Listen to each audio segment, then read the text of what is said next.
The following is a message from your superiors. Hello, this is Mr. Wall Street Short here. I'm on I might be what you call the invisible hand of the market, though it's less of a hand and more of a steel-plated gauntlet I use to squeeze every cent I can out of a dying company and borrowing it from other people without actually owning it. Think of me as your neighbor that borrows your tools, sells them for a price, and replaces them with the Great Value brand. It's close enough. Now, it has come to my attention that you little people on the interwebs are using your series of tubes and computer thingies, and you're countering what we're doing. And frankly, we are not pleased. Not in the least. You're supposed to be the gnats that fly around our feces of our feast and not rise above the level of slightly amusing dancing mice with little top hats and a little cane that you prance about on with stage. It should be illegal, what you did. It isn't, just like when we do it, but when you do it, it should be, quite frankly. And if you persist in menacing us in such a way, well, we'll have to call on some powerful people. I mean, sure, we've also managed to make Ted Cruz and Alexandria Ocasio-Cortez agree on something for the first time in human history, but surely there are other people we can probably call to make laws and stop you. So consider this your cease and desist order, and I'll be going back to rolling my Cuban cigars and $100 bills. Yes, indeed. So I say to you, good day.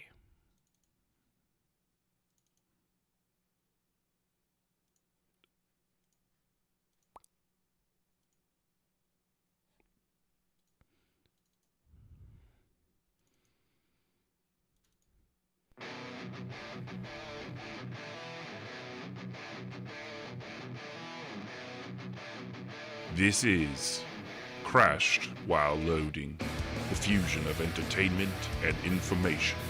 Hello there. Weekly updates and opinions on video games, You were almost a Jill sandwich. You're right. movies, I'm about to do to you what Limp Bizkit did to music in the late 90s. TV shows, This is the way. This is the way. and so much more. TJ, what do you want to do tonight? Off. We need to go on a quick adventure. Hello, people of the interwebs. I hear you've been busy lately, and oddly enough, I can't find a lot of people, Elizabeth Warren notwithstanding, that really disagree with it. So hey, kudos to you for finally finding something everybody hates and doing something about it. Turns out people aren't fans of Wall Street. I love them, of course. Greed is good, and they've done nothing wrong. And how dare you people interrupt these billionaires by costing their companies? So far, I've seen between 19 billion and one I think is a little ridiculous. They said 70 billion. Now it seems a little out of sorts. But we're gonna get to that later. So first, though, a few things. I've finally I mentioned it last episode, like in the notes. I didn't actually talk about it, which is probably something you should do when you mention it. Just a thought, maybe. But I've been playing Nier Automata Tonomoda. I think maybe I did talk about it. I don't know. I actually have, was it T the Khajiit? If over on she's an ESO streamer, and she streams other things too, like Nier Automata. So, I played the game, and I beat it. Yeah, it was really quick. It was really super easy. It was like less than 20 hours, and it was done. Just credits were rolling, and everything was over. I knew that wasn't the end of it. It couldn't possibly be. And I'm not worried about spoilers. This game's been out for like 5 years now. I mean, I've managed to not be spoiled by it. Like, I had to look up the fact that the first time the credits roll, You just play through again as the other character, 2B, or not 2B, 9S, which is a weird naming convention. I always get them mixed up. It's a lot like droids. You know, I keep waiting for R2, D2, and C-3PO to show up, but so far, no joy. But I got to the end of it, and I'm like, that was it? This is what everyone's been raving about? With that? This game's kind of dumb. I mean, the combat was pretty basic. The world is cool, and the cinematics were good, and the robots are super very unique. They remind me of, you know, I'm sure that's the actual intent, is the old little wind-up toys with the little feet that ring. I mean, that's clearly the inspiration.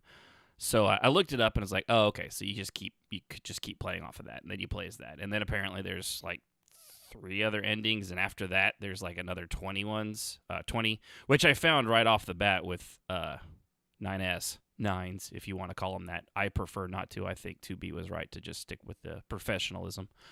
I kept taking the wrong path, like almost instantly, like as soon as you get it, kept getting the G ending like 3 times in a row before I realized, oh yeah, just go down the ladder to the stupid ship. But on the plus side, got one of the endings. Thought it was kind of funny that the credits scrolled so fast. But after that, I can kind of see, I'm starting to see where people, like, why they dig this game. I get it. And I know there's like a sequel coming out. I'm not even going to pretend to say it, because it's like 5 point something, like 15 decimals after the name of it. It's kind of, they're going with the same naming convention they use in the Kingdom Hearts series, where they just, the more ridiculous it is, I think it's like the South Park version of how they come up with Family Guy, where it's either a dartboard with a bunch of random things, or they actually do have a tank of manatees that just randomly float up balls that come up with the ideas for their naming conventions in these two worlds, because it makes no sense at all. I don't get it.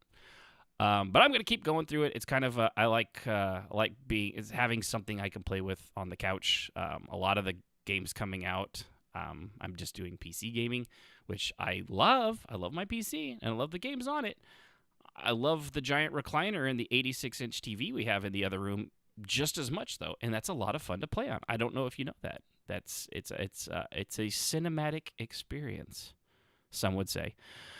So yeah, I'm gonna keep going through with that. I can't tell you how long, if I will finish it, or I at least want to get through 2Bs and then try to get into the stuff that happens because it ends obviously at the same point of both characters, and then I suppose it's supposed to pick up after that. I don't know entirely, because again, I haven't been there, and I didn't want to spoil it for myself. So if it did get spoiled, I'd brush it off, honestly, because clearly there's a sequel, or could it be a prequel? I don't know. I haven't looked that much into it, because again, I didn't really care about it until recently. So that's pretty cool. The other one I was playing, and I actually streamed like 2 hours of this, was The Medium. Thankfully, I saved myself $50 because I had pre-bought it on Steam so that I would have the ability to download it as soon as possible. That way, when I got home from work on Thursday when it came out, I could play it that night. And then that same night, like right before bed, I was watching just a review of it on YouTube. I think it was Game Ranks, I want to say, and they mentioned that it was on Xbox Game Pass. So I instantly jumped out of my chair and went straight to Steam and requested a refund, because I have Xbox Game Pass and I have a computer. I'm so not used to the fact that anything that comes out exclusively for Xbox is going to be day one on Game Pass. That still baffles me. And also, there's been kind of a dry spell between console generations. There's not been a lot coming out like since, I want to say, almost November. It feels like I haven't had a exclusive thing come out since then. So yeah, saved myself $50 because I'm already spending 15 or 50. I saved $50 because I spend 15. Oof, English language it's my first language, as you can clearly tell. But The Medium itself, man, is it a perfect game? No. I absolutely love it. it's so up my alley. It harkens back to the Silent Hill. I mean, the music, musician. I didn't write his name down, but it is the guy that did the Silent Hill soundtrack. You know, the whole with the all that stuff. The woman that sings all the songs in Silent Hill is the one singing in this. So, pop my neck. So that's awesome. It's very nostalgic, and while it is a 3D game, it's a fixed camera angle. You don't actually use the right stick to control the camera. They've gone through in every scene, and it fixes it. Sometimes it will follow you, sometimes it won't. It's like the old It's like a cross between Resident Evil and the Silent Hill thing, where you don't have control of the camera, and it can be the only gripe I really probably have is sometimes there are I saw the couple other reviews mention it, and I thought, for early on, I thought, nah, it's not that. I've not had a problem. And then there's one or two times, it's pretty rare where the camera angle shift is so drastic that the direction you're holding is suddenly the exact opposite direction you were just going. So you end up walking right back the way you came. That's probably the worst of it when it comes to controls. I mean, it's a little stiff. It does definitely mock or replicate that old way of doing it. There's no combat, which is super kind of cool, actually. It's all walking around the environment, which is great and super creepy. You click on, you find things, and then you focus in on the area, and you can manipulate it. You also she's a medium, so she's got like the spirit sense.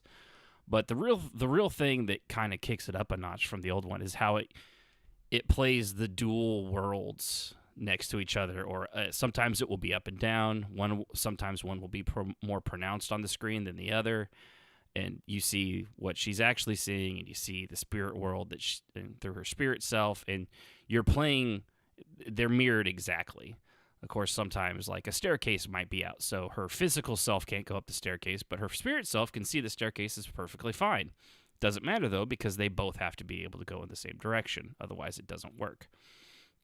So it leads to a lot of kind of interesting puzzles. The only one I've really been stumped on wasn't even a puzzle. It was just a chase scene, and I got to a part where it was a three-way, and it didn't look like there was anywhere to go. So I think if you watch the stream towards the end, I get a little frustrated. I actually even had to look it up, and even then I was like, I don't know what, so I just chose one, and it turns out one of them was the correct direction. And of course, it was the last one I picked. Straight was obviously the first one. Then I did right, and then I did left. And finally, after doing straight another 2 or 3 times, or trying to flash through the bugs, which also didn't work. But I'm really digging it. I love the story. In the trailers, the voiceover acting didn't sound all that great, and I don't know why that is. It sounded real stiff and real like 15 years ago for video games. In the game itself, it fits and it works perfectly, though. I don't know what the I don't know what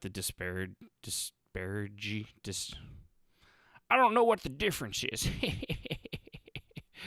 Thanks, GW.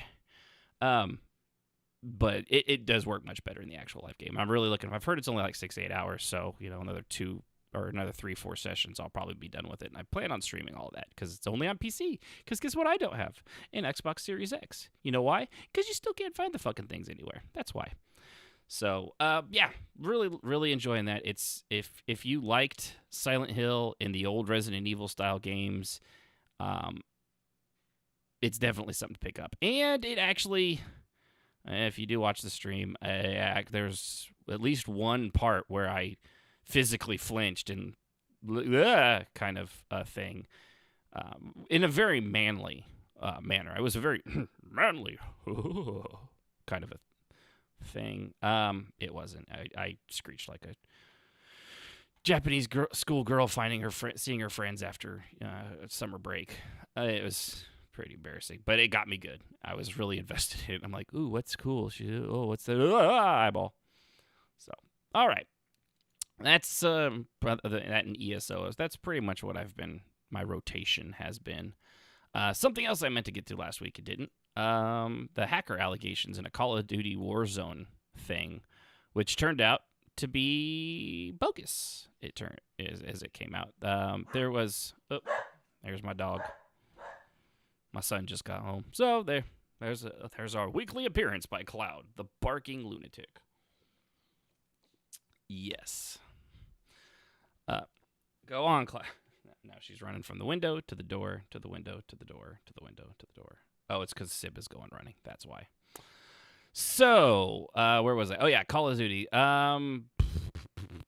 Okay, so I got this. This here is from, like, PC Gamer. But it was, there's cheating protections.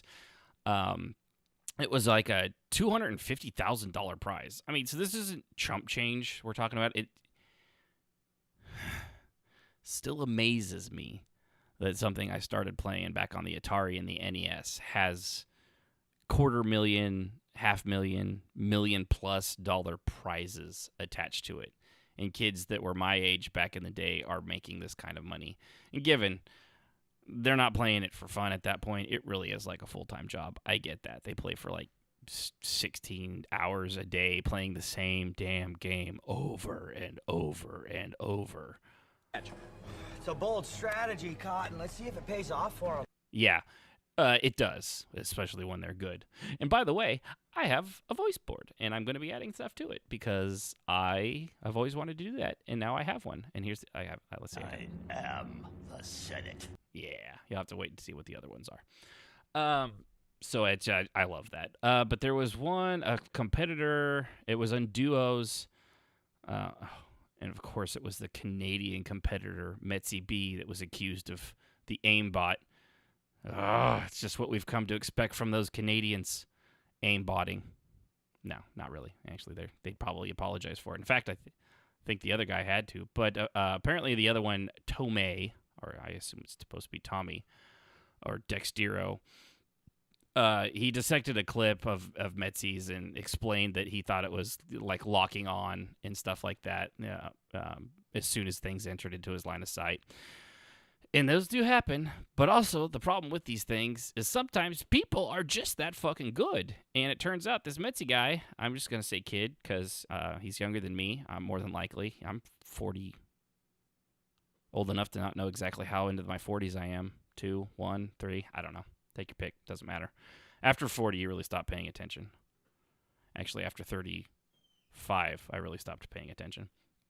But so this accusation and him going through this got him removed from the tournament, Metzi and his team, and the other two, which did nothing. And yeah, that kind of sucked. So they went on with the tournament. And what amazes me is this tournament didn't have, I think it was called Twitch Rivals. Yeah, Twitch Rivals is the actual tournament. And they opted to continue the tournament, but they didn't have they had to stop it for, I think, a full day and figure out what to do because they don't have stuff in place to know what to do if someone's caught cheating. Like, it's happened before. This isn't new. It's also a computer game. If they're playing on PC, and which most of these things are. So why don't you have a contingency plan for that? Like, a good way to go through this stuff. $250,000 on the line. I assume it probably costs that much or more to probably put the damn thing together. If that's the prize money, I can guarantee you the people putting this on are making a little bit more than that themselves. They don't do tournaments for free. I don't know if anyone's ever played a sport, even at the elementary, middle school, high school level. They're not losing money. I've done it. My son did baseball for our local high school team.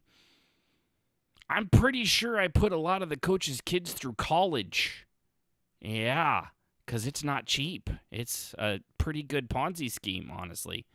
It's really nasty. And these tournaments, nobody does a tournament in any field because out of the goodness of their heart. They do it because it makes them money. The same thing with 5Ks and things like that. Sure, the people probably do love running, but you know why they really love doing 5Ks? Because people pay them for a little medal to run 3.2 miles or whatever, 3.6. I don't know. I don't confer. I'm American. 5K is a dumb number. They should just call it miles. You should just run the 3.2 mile K.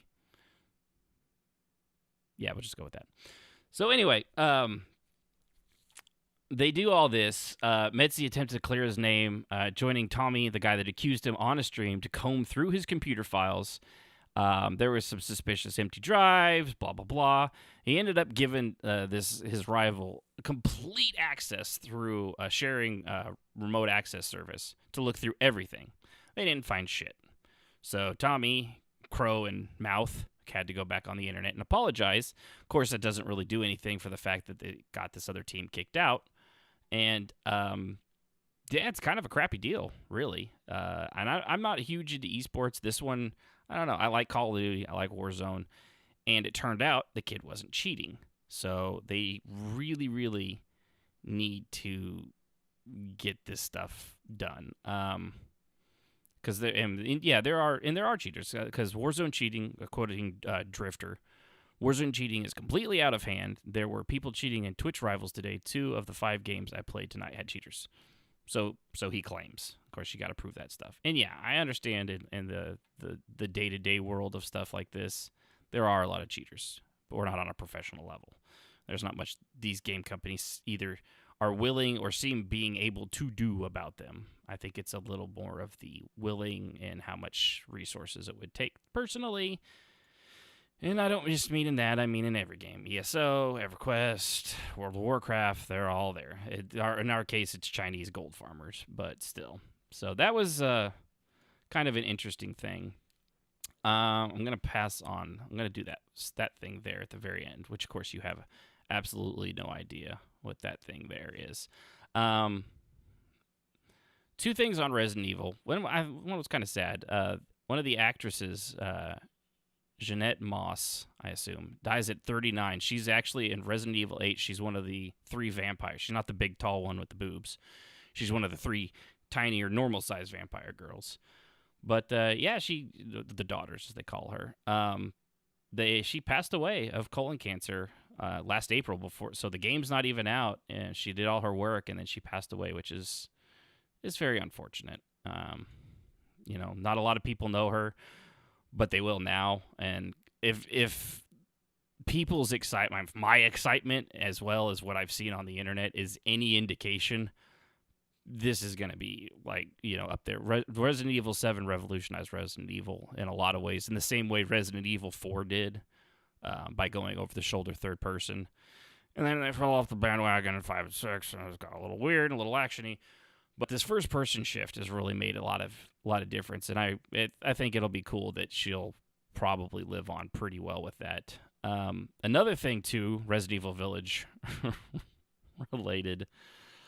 I don't know why companies do this. It's kind of like Biomutant, which has finally got a release date in their collector's pack for a game that has no hype. Nobody knows really what it's going to be about, how it's going to play. No one's got their hands on it. And yet their collector's edition, because it has a giant statue and a bunch of other crap, is $400 friggin' dollars.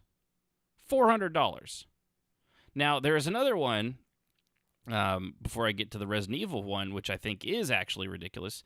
There was an article I saw on PC Gamer where they were ripping Bethesda for releasing a Ring of Mara that was $1,000. I mean, it was very intricate. It was very well done. It was gold. I think it was 10 karat gold. I'm remembering this one off the top of my head.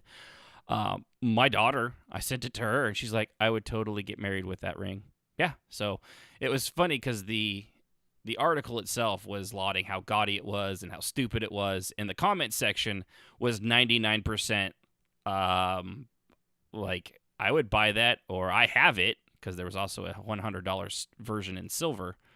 There were quite a lot of people that thought it was really cool, because is it a little gaudy? I suppose you could say that, but gaudy isn't always bad, especially if it's nerdy at the same time. People like that stuff. Not everything has to be elven and light and delicate. Some people just like a big, damn, intricate, knotted, Irish, Celtic, ruined, ringy looking thing.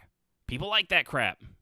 But I thought it was funny. They were way off on their oh, we're going to make fun of this and the people will love it. Yeah, you were so wrong. Unlike this from Resident Evil The Village,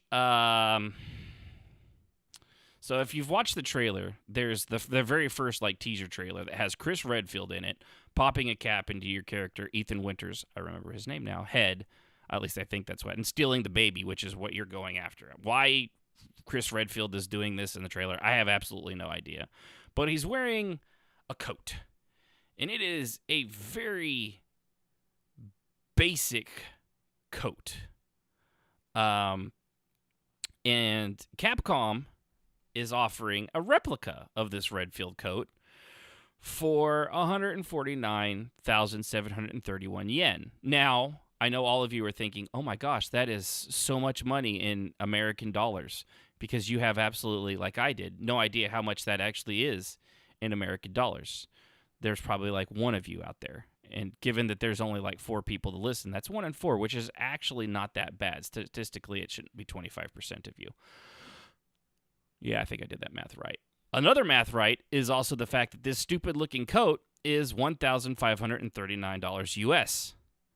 It is not $1,539 US of material or style or any of this kind of thing. Let's see if I can actually... If you're in the Discord, I'm posting the link there, because, yeah, that little coat is not worth that. In which, if you want to join us on Discord, twitch.tv/crashedwhile-loading. Click the Discord button. Join us there. Give me articles. Give me things you want to hear me talk about. I will do it. I'm basically a whore for news. Anything gaming or nerdy or movies or action. It's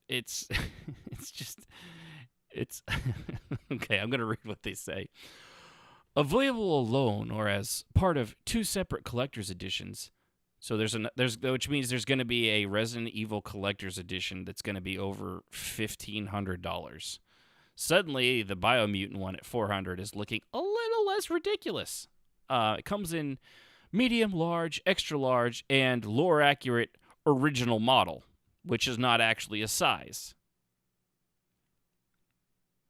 Yeah, there's original model is not a size. That's people don't know how big that is. For anyone with a colossal, broad-shouldered physique of a video game action hero. Again, not a size. And anybody that's got Chris Redfield's shoulders, there's not very many of them that also play video games. I don't know if you're aware of this. There are some I actually have known bodybuilder role players and gamers. I forget which game I was playing. One guy, he was WWE big. He was massive. He spent like 6 hours a day working out. I think he actually was a wrestler of some kind, at least locally. He was a big boy. He was not somebody, and he played he played some of the funniest characters that were anything but strong. He was a pretty rare breed. But besides that I suppose the original model would be for a guy like that. Can't imagine there's going to be selling a whole lot of that one. But so even the article's like, I'm no menswear expert, but it seems like a lot for a boring coat. Yeah, it's a lot for any coat, to be honest with you. I can't even like a TV. You could buy, depending on the size of your TV, you could buy a couple really good, like 65-inch TVs off of something like that, or like a 75-inch for $1,500. It's ridiculous. I don't know. I don't know why companies are always doing this. I don't get it. I'm not sure. So moving on.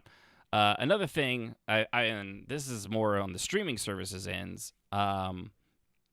It was from IGN, and I've always kind of wondered this. It's an article on how often do you cancel a streaming service after your favorite show ends. For me, it depends. Like I did this for HBO during the Game of Thrones, and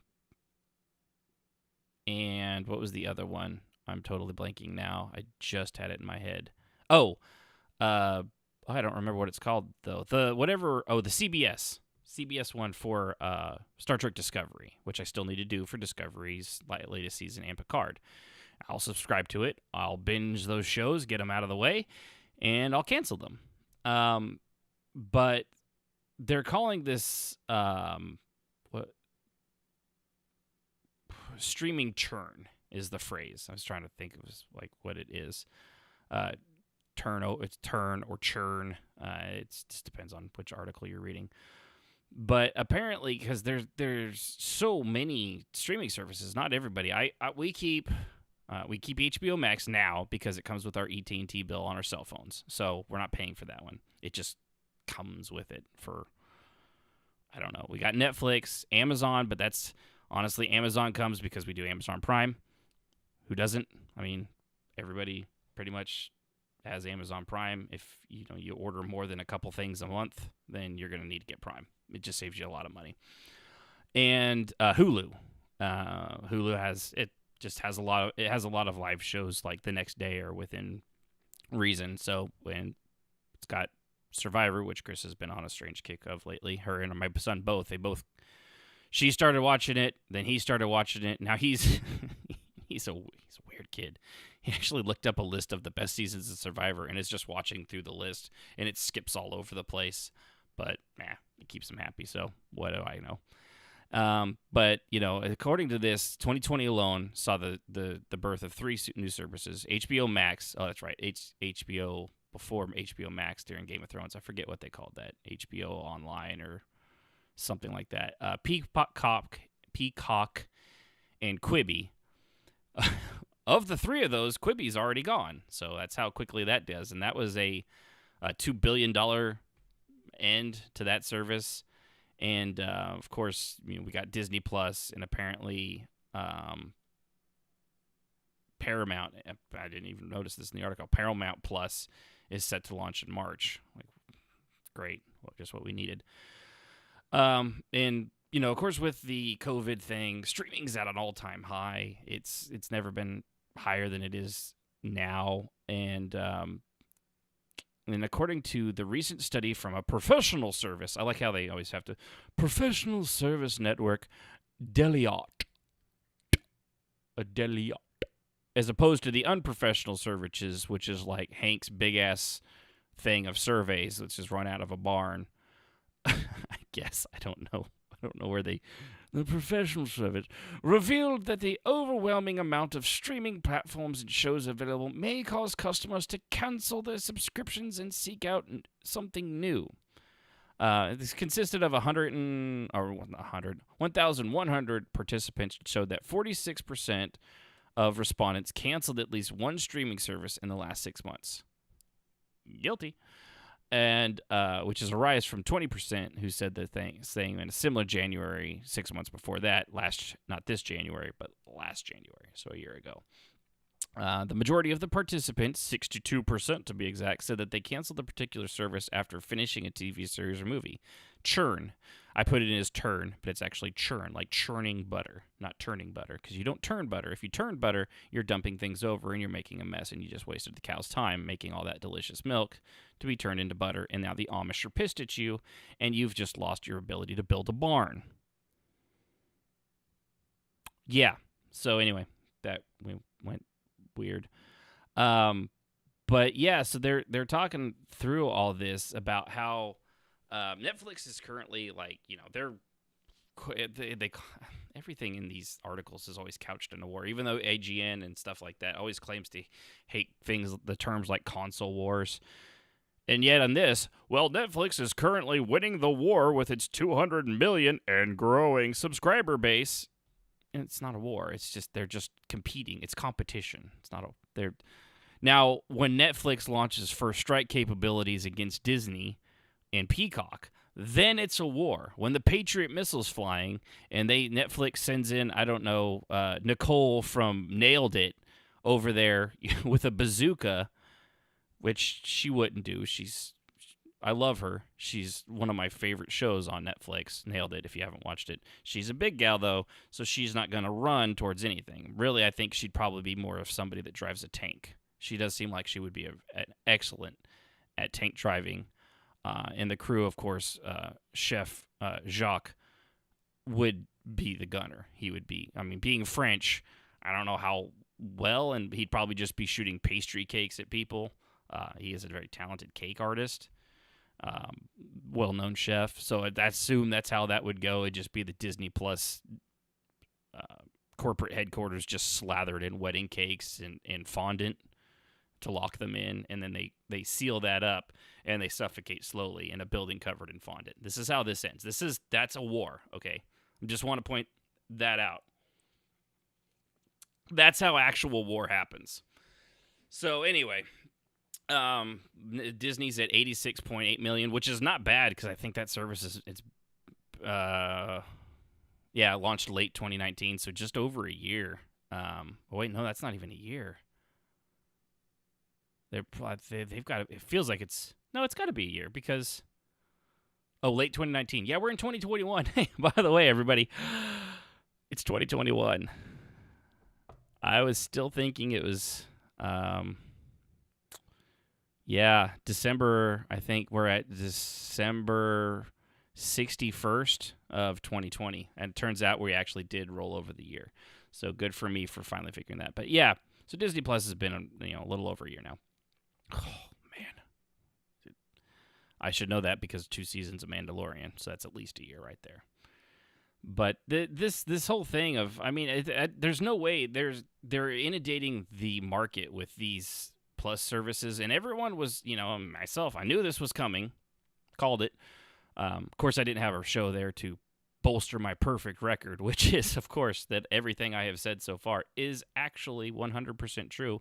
Even when I'm wrong, I'm not going to go back and fix it because that still makes me right, because that's how things work these days. As long as you don't admit you were wrong, those people are just lying liars that lie.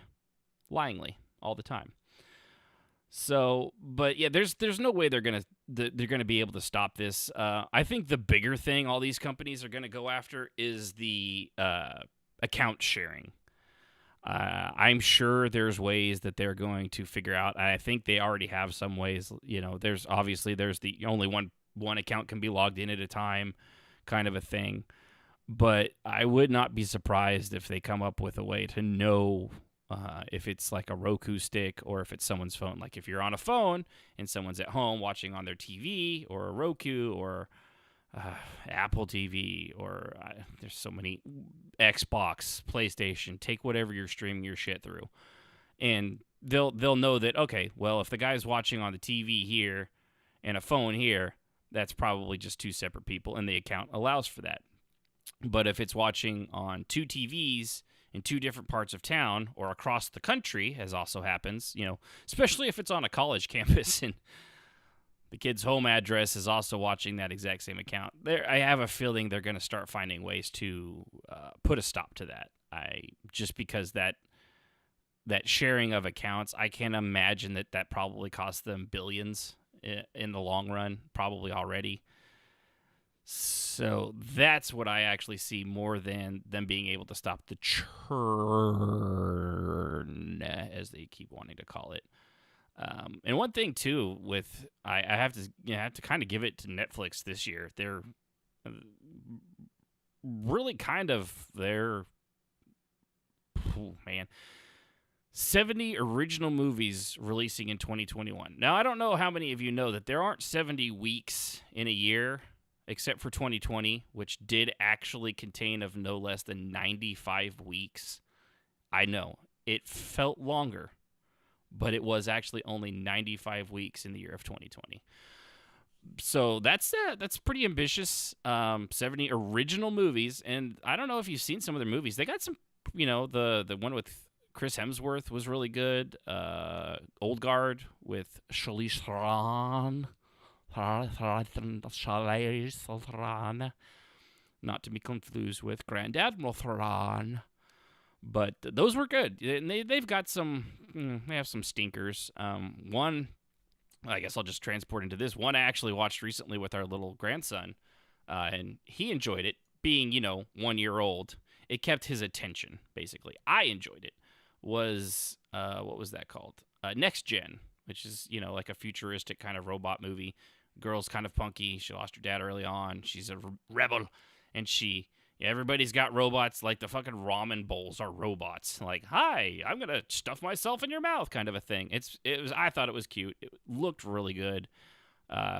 and she finds a combat robot. You know, the villain's gonna turn the robots against everybody, and she befriends this one. It was a predictable story, but it was cute. I liked it. It looked really cool. I actually felt for the characters. I thought they did a good job on all of it. So if you're looking for a movie, Next Gen, it's on Netflix. Give it a look. Well worth your time. I'll save the cornea thing. And I'll do the before we get to Reddit and Wall Street. One thing, I'm going to give you good news before we get to, I don't even know what's going on with, the Reddit thing. I mean, I do know what's going on, which is why I'm going to explain it to you. Israel regained sight after an artificial cornea transplant. Now, he was 78 years old, blind Israeli man. He regained his fight. He started fighting people because, that's what those 70-year-old Israelis do. Just start punching people willy-nilly when they're blind because they get scared and they don't know where they're at. Unfortunately, it's oftentimes because, bombs or missiles and rockets are dropping on their heads and they're having to run to a shelter, but that's beside the point. But apparently this company, they've created artificial cornea transplants. Now, and it was successful. For this first time such a procedure has ever been successful. Pretty good. This place is called, it's a terrible name, actually. Cornete Vision is what the thing is. This is the implant, Cornete. I guess cornea, it's neat. It gives you vision. I mean, I get it. You put all the pieces together. But to quote the doctor Galid Litvin, unveiling this first implanted eye and being in the room was surreal. Witnessing a fellow human being regain his sight the following day was electrifying and emotionally moving, and they were all brought to tears. So, didn't take a long time to recover, which is the eyes are. For something as easy that can take away one of your main senses, it is amazingly resilient. So the cool thing about this is in the market now is an artificial cornea that can be transplanted into a human eye. These can be fixed right now, but it's like getting a liver or a kidney or a heart or a opposable pinky or eyelids for all those kids that are born without eyelids. You get on a list, and it takes a long time, and you're blind that whole time. Now, there's a company that can create that implant, insert it into your eye, and within a couple days, your vision's returned. And according to this, there's 10 patients approved for the experimental procedure. There's 2 more sites due open in Canada this month alone, and U.S., France, and the Netherlands are waiting approval. So, with that, basically, the cornea blindness is in the future is going to be cured. And if what I heard is actually correct, 1/3 of blindness in the human population is due to corneas, either going bad, rupturing, whatever happens to your cornea. That's 1/3 of people blind. So literally, with this experiment and this finally coming to success, 1/3 of the blind are now cured, or they will be, or have the possibility to be. It's going to take time to get out there, but it's done. I mean, just like that. Good news, right? Yeah. Don't hear about a lot of that stuff because good news doesn't really sell. But I heard that, Ben, friend of the show, can't see, made me think of him. I don't think that's why he can't see, but it really kind of hit home because if there's hope for that, you never know. There's all sorts of things coming along, and it's coming at such breakneck speeds as artificial intelligence and things like this come about.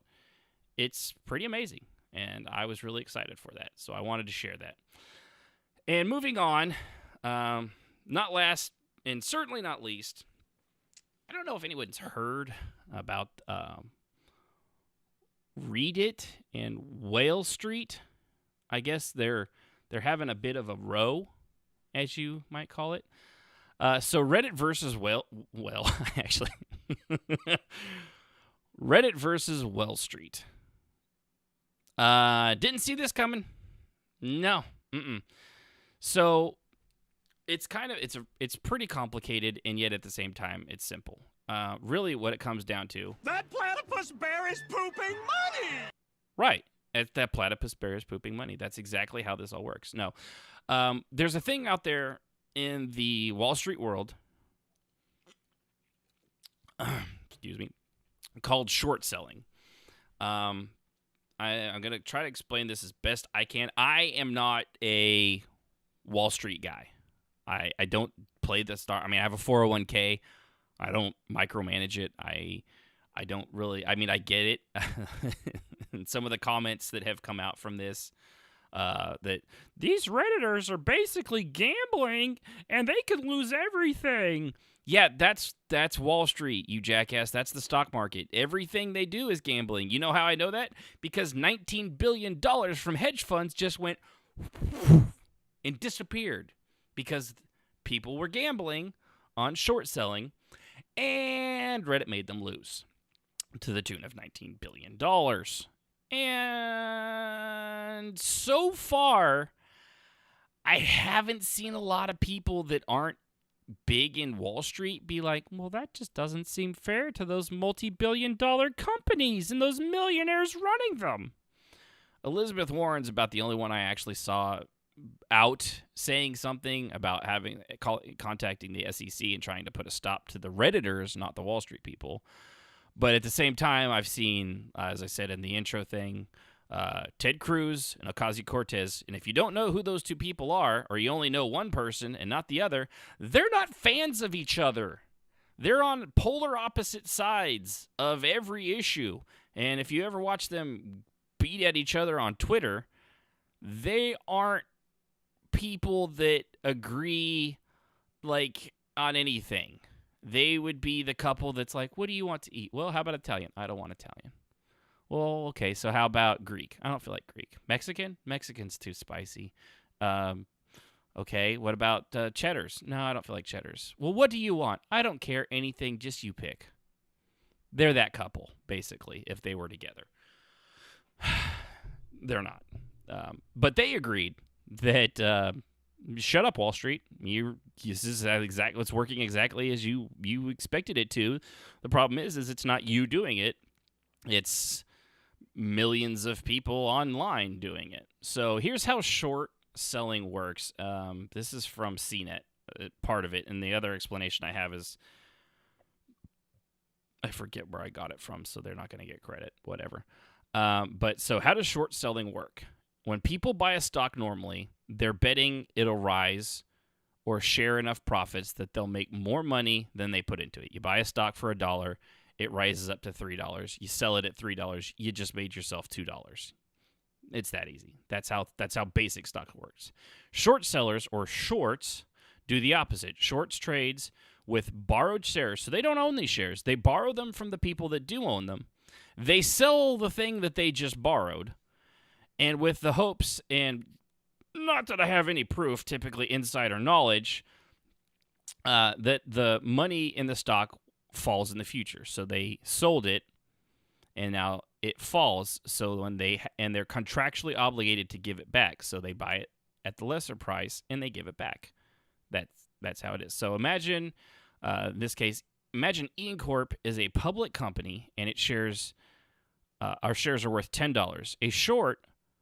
The company, the hedge fund short, would borrow shares of Ian Corp and sell them for $10. Their bet is that Ian Corp stock will actually drop below that, maybe to $4. And if it does, then they can buy the shares at $4 and pocket the other $6.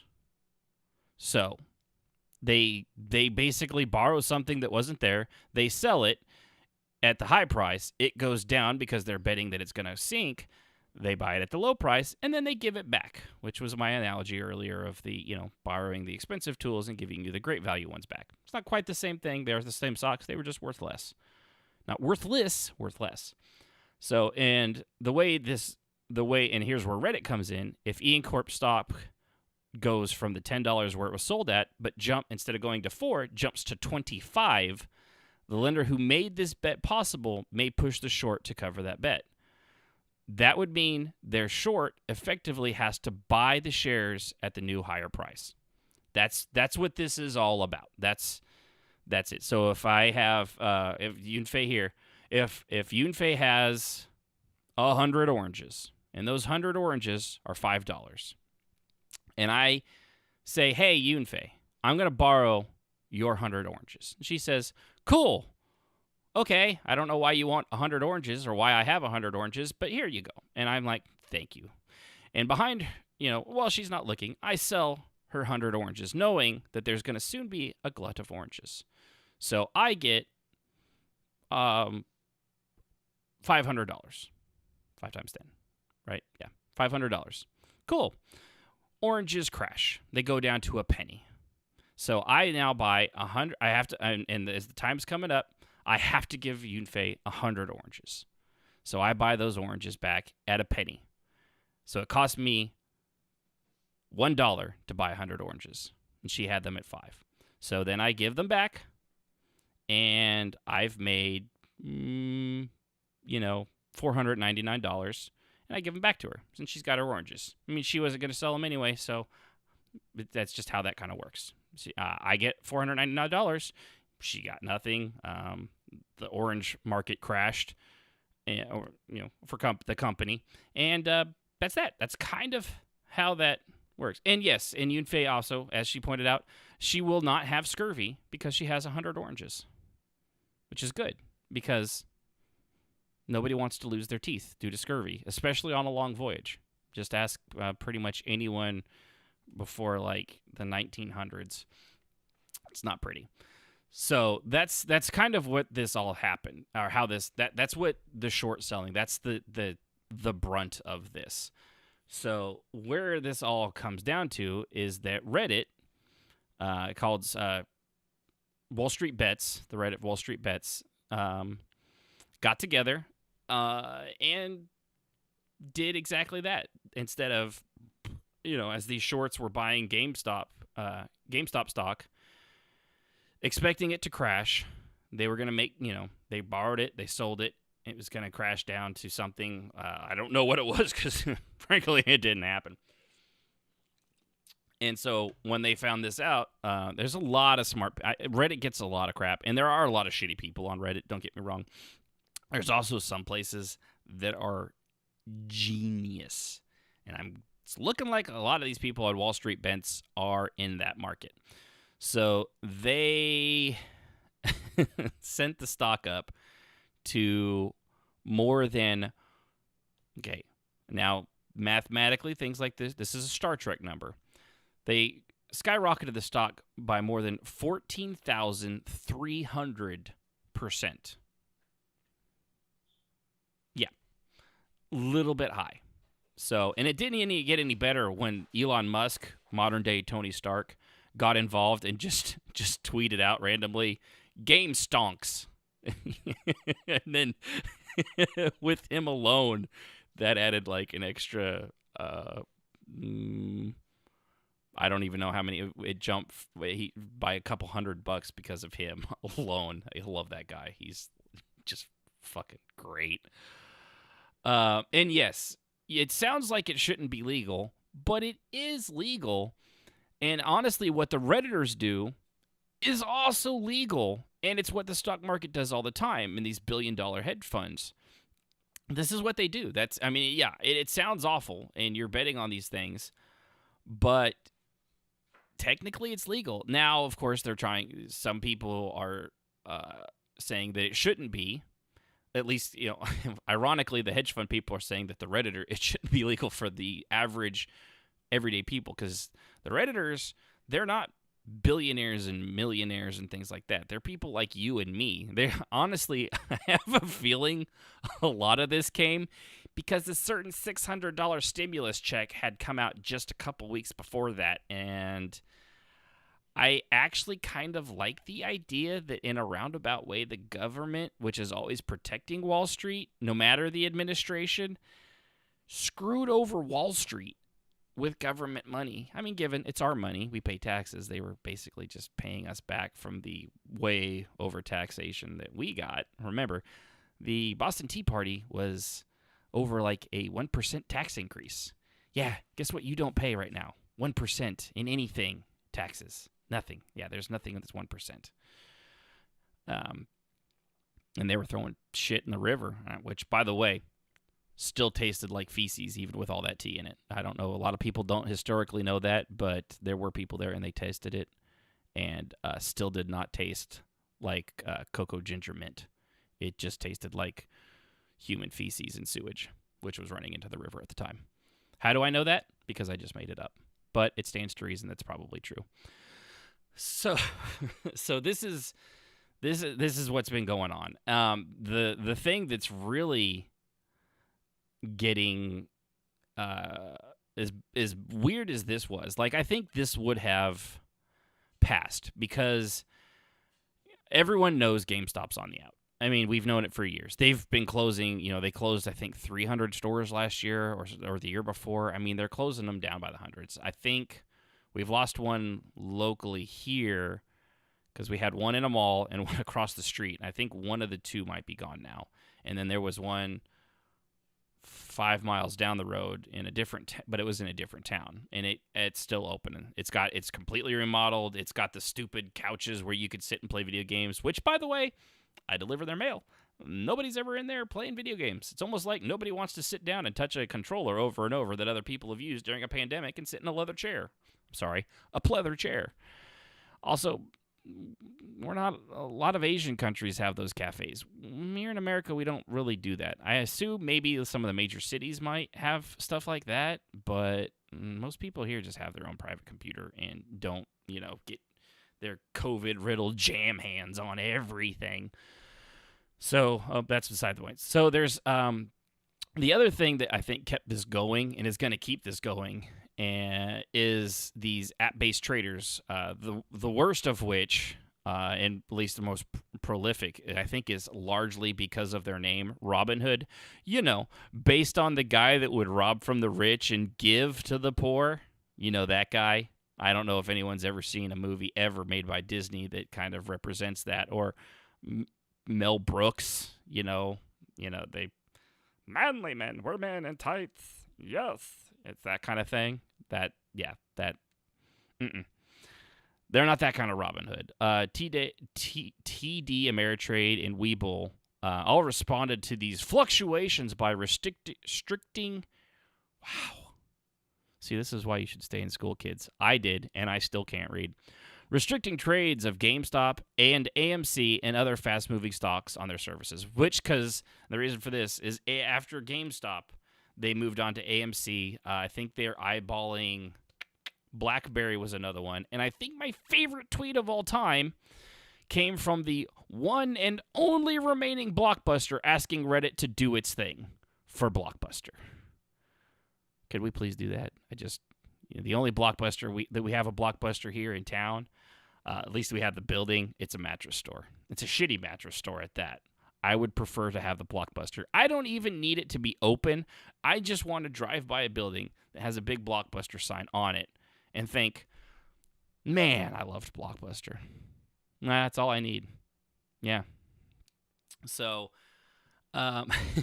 with this, Robinhood drew particular ire.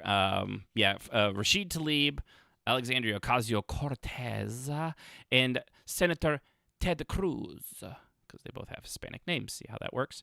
To criticize its decision. Some people had already raised concerns with Robinhood before, saying it gamified stock trading, which stock trading is basically gambling. It's like billion-dollar loot boxes or, 401k loot boxes. I remember the stock market being explained to me in elementary school as basically gambling. And I was in elementary. I don't even think I really even understood the term of gambling yet. Not fully. So, gamifying stock trading, they make it easier. They make it so that the idiots like me and you can actually do it and not have to call, pay off some stockbroker to do it for us. We just do it ourselves, which is the miracle of modern technology, right up until, of course, things happen that the people like Robinhood don't like. And now, and some people, they've accused it of outright market manipulation, including Through at least one class action suit already filed, Robinhood is in part said Friday that the market rules effectively forced it to put these restrictions in place. No, it didn't. Now, I also heard from a lot of these places like Robinhood. Robinhood is basically the stockbroker version of Facebook. You're using them to buy your stocks. You're using them to make money. You think you're the customer. No, you're not the customer. You're the product. They don't care about you. They're getting, it's like Facebook. They get your data. They sell that data or data. I don't know why I suddenly started to take, I think I saw one thing from Ericus and suddenly I start mispronouncing data as data. Right? Canadians, French Canadians, and Europeans, data. Before you know it, I'll be saying I have to schedule something, Picard. But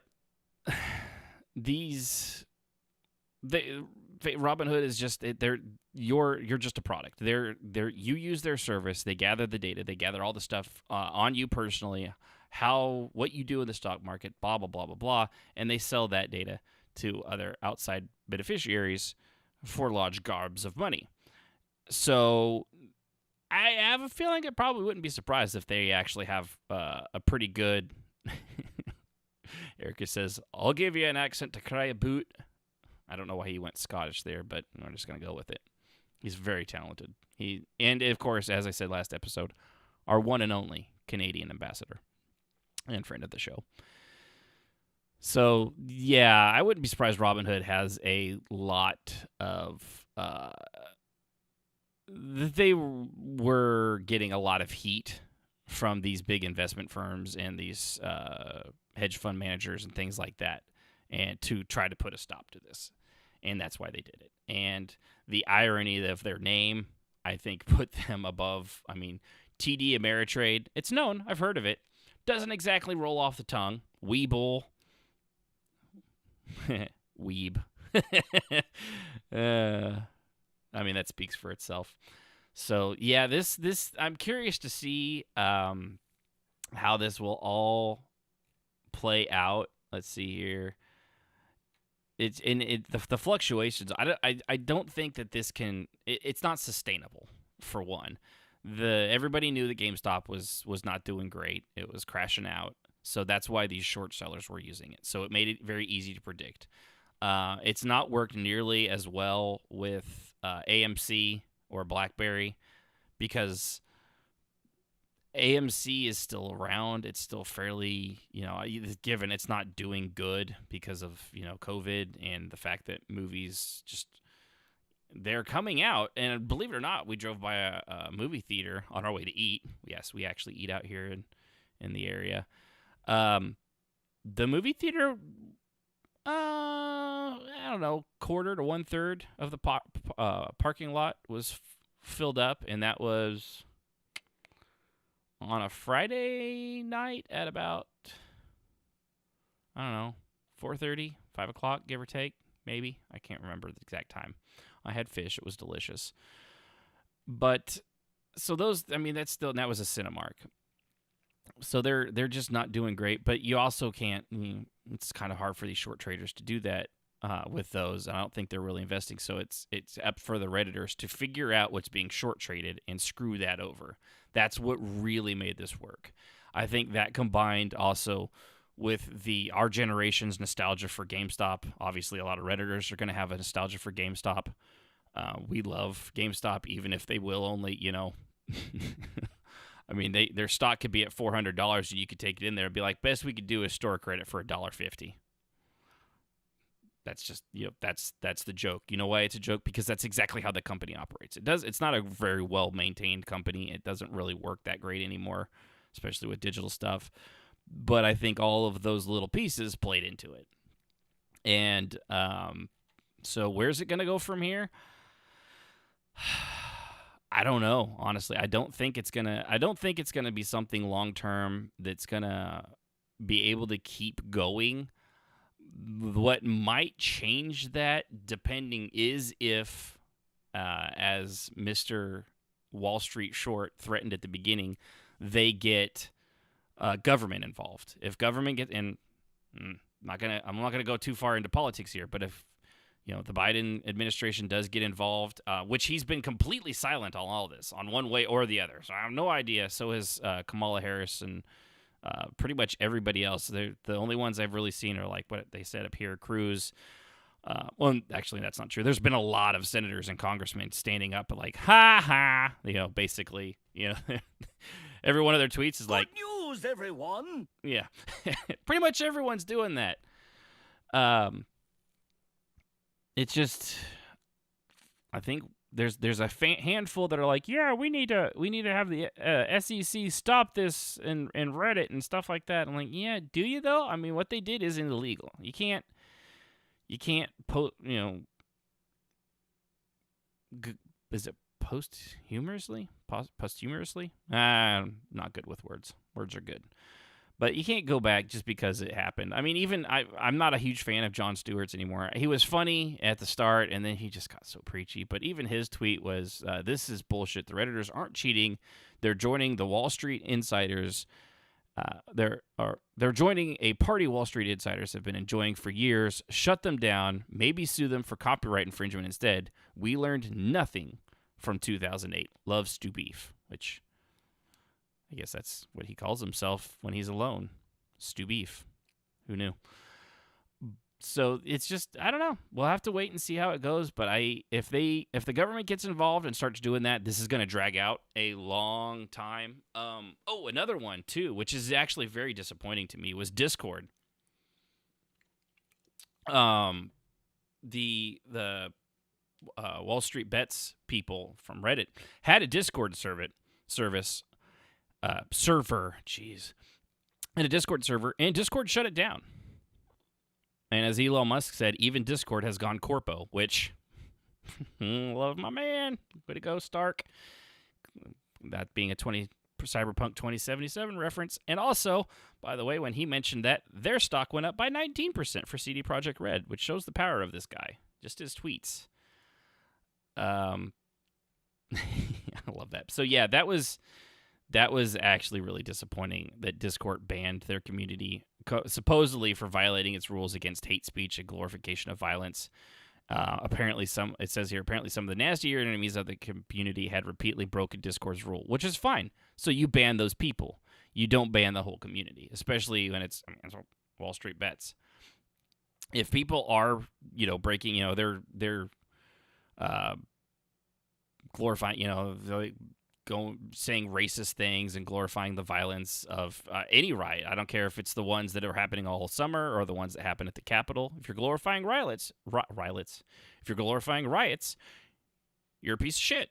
Violence is not the good thing. I mean, sometimes it feels really good, like when that fat kid was getting bullied by the skinny kid, and he just picked him up and body slammed him. Now that level of violence, I mean, that's also self-defense. Any of us that were ever picked on in school, it just felt kind of good. Yeah, it was like, you kind of had that coming, you little shit heel. Don't pick on people, and you won't get body slammed by a kid that weighs 150 pounds more than you.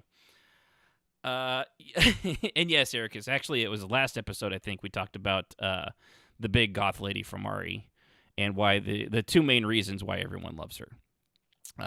So yeah, that was last episode, which you can, of course, get on any podcast. Just look up Crashed While Loading, any podcast app you use. It's on iTunes, which, by the way, give it a review if you like the show, if you like what's going on.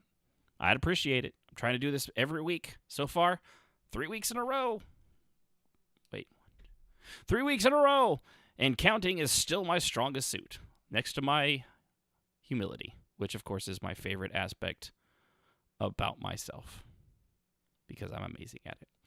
So that's where we're at with Reddit. I have no doubt I'll probably be talking about this in some capacity next week. I don't know how. I don't know what. We're just going to have to friggin' wait and see. So one last thing before we go, and kind of end it on a somber note. One of my all-time favorite sci-fi shows is Babylon 5. Love that. doesn't hold up the best because it was one of the first shows to also use like CG space scenes and things like that. The first season, especially, and the pilot, quote unquote, is actually a movie, a made-for-TV movie, and you could tell like the Centauri's hair is not quite right. The Minbari Delenn and stuff, she's much more manly looking. Like they didn't, and much more scraggly in the facial appliances later on. And when the season started or the show started, they softened that, and of course, later on she gets hair and stuff like that. But speaking of Delenn, Mira Frelaine passed away. And I actually did. I missed it. She passed away on the 22nd of January, according to her Twitter account. She was 65. She played Danielle Rosea in Lost, which is a show I've never seen, so I wasn't as familiar with that. But honestly, her depiction of Delenn in her delivery of that, she was a Croatian actress, just fantastic. I actually had the pleasure of meeting her once. Even though it wasn't actually a pleasure, she was kind of a bitch. But I think it was towards the end of the con after 3 days. I think she was tired, cranky, and, it was fine. I got a signature from her. I got to meet her, and I appreciate that. I was a little pissed at the time, but, I since let it go after hearing from other people that she's actually was a super great lady, one of those people that, celebrities you meet at cons that's usually very nice. So I figure I must have just, caught her at a bad time. But, yeah, it was just a bummer. So with that, I want to actually, before we close out the show, one of my favorite lines in all of Babylon 5 was actually done by her. And I figure, you know what? Let's just, in honor of her, send her off on her way, as from one fan to somebody that gave me hours of enjoyment in the show and actually was very thoughtful through J. Michael Straczynski's writing and her delivery. I give you this. The universe knows what it's doing. I wish I had your faith in the universe. I just don't see it sometimes. Then I will tell you a great secret, Captain. Perhaps the greatest of all time. The molecules of your body are the same molecules that make up this station. And the nebula outside that burn inside the stars themselves. We are star stuff. We are the universe made manifest, trying to figure itself out. And as we have both learned, sometimes the universe requires a change of perspective. Yeah, that's probably one of my favorite lines in that whole show. So with that, I hope her family's doing well. I hope she is in a better place. And of all things that got her, too, with COVID and everything, she passed away of West Nile virus. Which is still a threat, and it's still out there, and it's still awful, clearly. But yeah, West Nile virus. We haven't heard anything on that in a while, but that's apparently that's what got her. So with that, that's all I have for the show. Yeah, appreciate it. Ended on a little bit of a somber note after all that other stuff, but I wanted to do that at the very end because it meant a lot to me. So with that, thanks for listening. Remember, twitch.tv/CrashWhileLoading. Subscribe, follow, do all the things you do so you get the latest updates. I'm also on the Twitter, and there is a Facebook thing, but I don't do as much with those as I probably should, also because there's only so many. If that might change in the future. But for the most part, the honest best way to do that is twitch.tv/CrashWhileLoading. Join and follow there. And click on that Discord button. Join the server. I announce every time before I go live over there. So if you want to know when the show's going to come, unfortunately, I don't have a regular schedule for the recordings, just when the show's going to come out, which will be tomorrow on the podcast. That's just the best way to get the up-to-the-date information. And like I said earlier, if you find something that you find interesting that you would like me to comment on, or that you would like to share, or have your thoughts shared on, even if you type it out and actually say something about it, I'm more than willing to do that. I'm happy. I find all this stuff throughout the week. I always read this crap. Now I just put it in a Word document every week so I remember it later on, because if it goes by 2.5 minutes, I've already forgotten what I liked. I can't be the only one with that sort of level of ADHD, can I? Please, dear God, tell me I'm not alone. Tell me! So, with that, thank you guys. Appreciate it. And remember, Julie, do the thing. that's right. You guys have a great night. Or day. I don't know when you're listening to this. Have a good one. There you go. That's it. That's a better one. Music, as always, is provided by Husky by the Geek. Visit him at youtube.com/HuskyByTheGeek to hear all his latest in video game rock covers and original music.